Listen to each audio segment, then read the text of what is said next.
నా వందనములు. నేను చెప్పబోయే పాఠం జీవులు నేర్పే జీవపు మాటలు. మరొకసారి చెప్పుకుందామండి.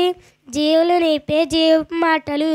చిలుక, నేను మీ బటర్ఫ్లైని. నన్ను చూసి మీరు పట్టుకోవాలనుకుంటున్నారు కదా. నేను మీకు దొరకనని ప్లాస్టిక్ బొమ్మలు తెచ్చుకొని మీ ఇంట్లో పెట్టుకుంటారు కదా. నా గురించి ఒక నిజం చెప్పడానికి వచ్చాను. నేను సీతాకోకచిలుకగా మారకముందు మీరు నన్ను అసగ్గించుకునే పురుగుదాంటిని. అదే ఈ గొంగలి పురుగు. ఆడవాళ్ళకి నేను కనిపిస్తే చాలు చీపిరి కట్టుతో బయటికి తుడిచేసి చంపేస్తారు.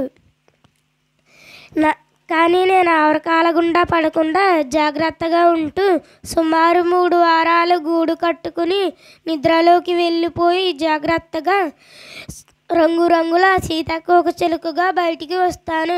దీని గురించి ఒక నిజం తెలుసుకోవాల్సిన ఒక నిజం ఉందండోయ్. మనిషి చనిపోయాక ఏమీ లేదనుకుంటున్నారు. చనిపోయాక మరో బతుకు ఉన్నదని యేసుక్రీస్తు వారు నిరూపించారు. అలాగే నేను కూడా రుజువు చూపించాను. ఎవరైతే యేసుక్రీస్తు వారిని నమ్ముతారో వాళ్ళకి ఆ బ్రతుకు, అదే పరలోకం. మరణం ముగింపు కాదు, మరో బ్రతికి ప్రారంభం. నన్ను చూసి మీరు ఇష్టమనకూడదు. నన్ను చూసి ఈ పాఠం నేర్చుకోండి. మీ అందరికీ నా హృదయపూర్వక వందనములు.